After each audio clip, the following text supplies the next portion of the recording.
యాదాద్రి జిల్లాలో ఓట్ చోరీ కలకలం రేపుతోంది. తుర్కపల్లి మండలం వాసాలమర్రి గ్రామంలో కాంగ్రెస్ బీఆర్ఎస్ బలపరిచిన అభ్యర్థులు ఇద్దరికి సమానంగా ఓట్లు వచ్చాయి. దీంతో డ్రా పద్ధతి ద్వారా కాంగ్రెస్ బలపరిచిన అభ్యర్థిని అధికారులు విజేతగా ప్రకటించారు. అదే సమయంలో పోలింగ్ కేంద్రం వద్ద బీఆర్ఎస్ అభ్యర్థికి పడిన బ్యాలెట్ ఓటు లభ్యమైంది. ఒక్క ఓటు తేడాతో ఓటమి పాలు కావడంతో అభ్యర్థి పలుగుల ఉమారాణి ఆందోళనకు దిగారు. కాంగ్రెస్ నేతలు ఓట్ చోరీకి పాల్పడ్డారని బీఆర్ఎస్ నేతలు ఆరోపిస్తున్నారు. కౌంటింగ్ కేంద్రంలో లెక్కించిన ఓట్లలో ఒక ఓటు మిస్ అయినట్టు ఆధారాలు లభ్యమయ్యాయి. దీంతో బీఆర్ఎస్ నేతలు ఎన్నికల కమిషన్ కు ఫిర్యాదు చేశారు.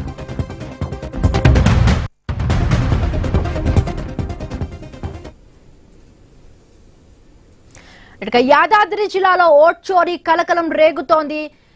తుర్కపల్లి మండలం వాసాలమర్రి గ్రామంలో కూడా బీఆర్ఎస్ కాంగ్రెస్ మధ్య బలపరిచిన అభ్యర్థుల మధ్య టై అయినట్టుగా తెలుస్తుంది. ఈ మధ్య ఈ పద్ధతిలోనే డ్రా పద్ధతిలో గెలిచిన కాంగ్రెస్ అభ్యర్థిని బలపరిచారు. అయితే విజేతగా ప్రకటించారు అధికారులు. పోలీస్ కేంద్రం వద్ద బీఆర్ఎస్ అభ్యర్థికి పడిన ఒక బ్యాలెట్ ఓటు లభ్యం కావడంతో కూడా వీళ్ళందరూ కూడా ఎన్నికల కమిషన్ కు బీఆర్ఎస్ వాళ్ళు ఫిర్యాదు చేసినట్టుగా తెలుస్తోంది. రైట్, మరిన్ని పూర్తి అప్డేట్స్ మా కరెస్పాండెంట్ కిరణ్ అక్కడ అందుబాటులో ఉన్నారు. కిరణ్,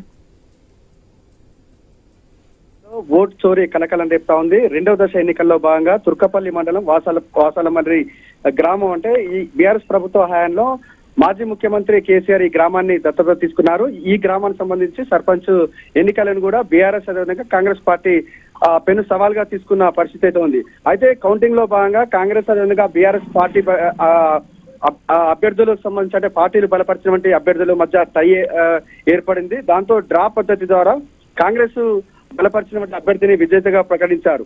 అయితే సీన్ కట్ చేసే మాత్రం పోలింగ్ కేంద్రం వద్ద బీఆర్ఎస్ అభ్యర్థికి పడ్డటువంటి అంటే బీఆర్ఎస్ పార్టీ అభ్యర్థి కత్తెర గుర్తు సంబంధించి ఓ బ్యాలెట్ పేపర్ అయితే బయటపడింది. ఆ గ్రామానికి సంబంధించి ఒక్క ఓటు తేడాతోనే ఇటు బీఆర్ఎస్ పార్టీ అభ్యర్థి ఓటమి పాలయ్యారు. ఆ నేపథ్యంలో ఆ ఒక్క ఓటు తనదేనని తాను విజయం సాధించాననేటువంటి ఆందోళన ఈ బీఆర్ఎస్ పార్టీ నేత పలుగుల ఉమారాణి ఆందోళన వ్యక్తం చేయడం జరిగింది. ఈ ఘటనకు సంబంధించి ఎన్నికల అంటే జిల్లా కలెక్టర్ కు ఫిర్యాదు చేశారు. అయినప్పటికీ పట్టించుకోకపోవడంతో ఎన్నికల కమిషన్ కు అయితే ఫిర్యాదు చేసిన పరిస్థితి అయితే ఉంది.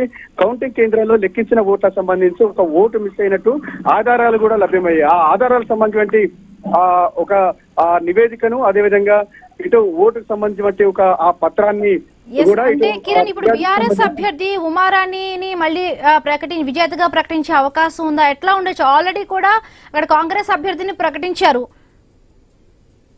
ఈ ఘటనకు సంబంధించి ఎన్నికల కమిషన్ కు ఫిర్యాదు చేయడం జరిగింది. ప్రస్తుతం అయితే జిల్లా కలెక్టర్ ఈ ఘటనపై కూడా విచారణ చేస్తున్నట్టు కూడా తెలుసా ఉంది. ఎందుకంటే 10 లేదా 20 ఓట్లతో తేడాతో విజయం సాధించారంటే ఇంత పెద్ద సీరియస్ గా తీసుకోకపోవచ్చు. కానీ ఇక్కడ ఒక్క ఓటుతోనే ఆ ఓటమి పాలు కావడం, ఆ ఒక్క ఓటు బ్యాలెట్ పత్రం సంబంధించి కౌంటింగ్ కేంద్ర చివరిలో దొరకడంతో కూడా ఈ ఘటనకు సంబంధించి కూడా ఇటు అభ్యర్థులు బీఆర్ఎస్ సంబంధించిన అగ్రనేతలు కూడా సీరియస్ గా తీసుకున్న ఆ పరిస్థితులు అయితే ఉన్నాయి. ఆ నేపథ్యంలోనే ఈ ఘటనకు సంబంధించి కూడా ఇప్పటికే విచారణ అయితే కొనసాగుతుంది.